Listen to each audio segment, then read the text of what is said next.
Hello friends, నేను మీ కార్తిక్ నారా. మనకి మామూలుగానే మొక్క లేకుండా మొద్దు దిగదు. అందుకే ఈరోజు వైజాగ్ సీతమ్మదారిలో ఉన్న దీపక్ పంజాబీ ధాబాకి అయితే వచ్చేసాము. రాగానే లోపల అంబియన్స్ అయితే చాలా ప్లెజెంట్ గా ఉంది. ముందుగా చికెన్ మ్యాంచో సూప్ ఆర్డర్ ఇచ్చాము. టేస్ట్ అయితే పర్లేదు.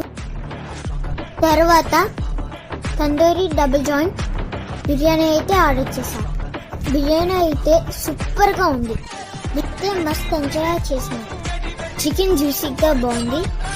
ఇంత తిన్న తర్వాత గోలిసోడా లేకపోతే మనకి సాటిస్ఫాక్షన్ ఉండదు. అందుకే ఒక మ్యాంగో ఫ్లేవర్ గోలిసోడా ఆర్డర్ ఇచ్చేసాం. రేట్స్ అయితే రీజనబుల్ గా ఉన్నాయి. బాయ్ ఫ్రెండ్స్, నెక్స్ట్ వీడియోలో మళ్ళీ కలుద్దాం.